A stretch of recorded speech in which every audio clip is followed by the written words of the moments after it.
If somebody asks you why do you think Federer beat Djokovic at this match, what would you say? People are talking about Federer's serve, his movement, his forehand, and many other aspects. Today, I'm here to present you the results of my research of this match. In this video, we will talk about the tactics I believe allowed Roger to win this match. As you might have guessed, the first thing we need to talk about is Federer's serve.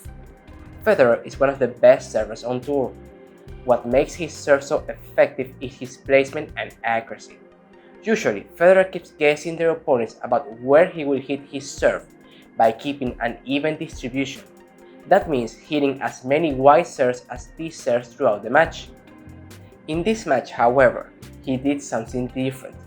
He focused most of his attention on hitting these serves.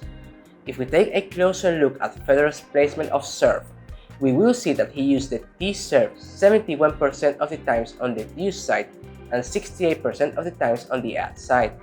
Hitting this serve more often gave him good results because it closed Novak's angle. Hitting these serves meant asking Novak to return this serve from somewhere near the middle of the court, giving him less opportunities to make Roger run with his return. Novak had a tougher time opening the court on the return, and in consequence, gave Roger a better opportunity to find his forehand and dominate the point. The second aspect that we have to talk about is Federer's return of serve. In contrast to Federer, Djokovic gave a bigger importance to the wide serve, especially on the second set where he got broken twice. In this set, he used the wide serve 69% of the times on both the deuce side and the ad side.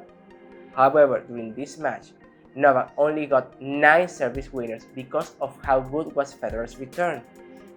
But before we dive deep into this, we need to have some context first.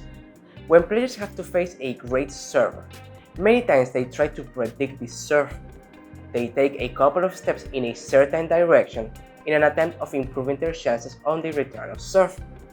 This tactic is riskier because it asks you to leave a certain place on the court open, but sometimes it's necessary depending on how good the player's serve is. In this match, both players used this tactic on certain moments. Sometimes it worked and sometimes it didn't. Federer sometimes gets right, and this allowed him to hit great returns that put Novak on a defensive position from the beginning of the point. There were other occasions where Roger guessed wrong and took a couple of steps trying to cover a hypothetical T serve.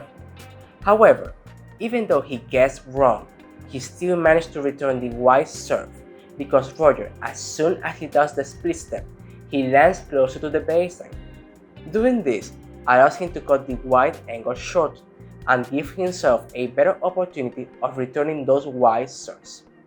In consequence, by using this strategy on the return, Roger not only allowed himself to hit great shots, but he also decreased the risk of leaving a part of the court open. Finally, the last aspect I want to talk about is rallies. During rallies, there were two things that were important for Federer. The first one was finding a way to attack Novak. When both players were playing a neutral rally, one of the plays that gave Federer great success was hitting low slices that target Novak's forehand. This low shot forced Novak to take some speed out of his shot and focus on lifting the ball over the net. This weaker shot allowed Roger to get the upper hand in the point. He used this shot to attack Novak with his next shot, either by making him run to his backhand or by hitting hard to his forehand. The second thing Roger had to deal with was preventing Novak to attack and get the upper hand on the point. You see, one of Novak's sequences he uses the most against Federer is the following. First, he creates some space on the court. Then, he hits a hard shot to Roger's backhand. Roger usually replies this shot with a defensive slice. This slice gives Novak time to move around his backhand and hit an inside-out forehand.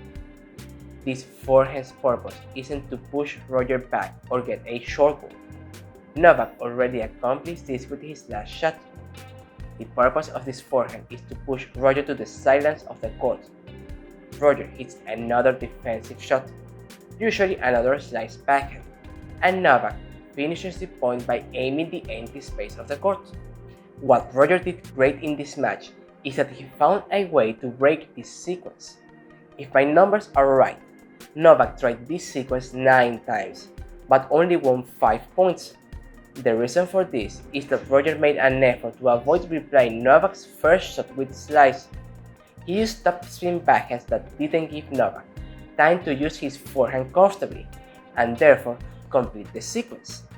Overall, these 3 aspects are the ones I believe made Federer win this match. However, I would also like to know your opinion.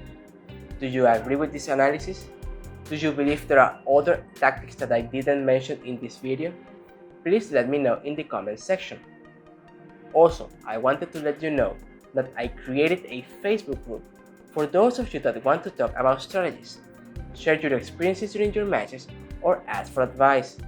If you want to join the group, I will leave a link on the video description below. And if you want to see more videos like this in the future, subscribe to this channel and click the bell icon. My name is Jorge, thanks for watching, and I will see you on the next one.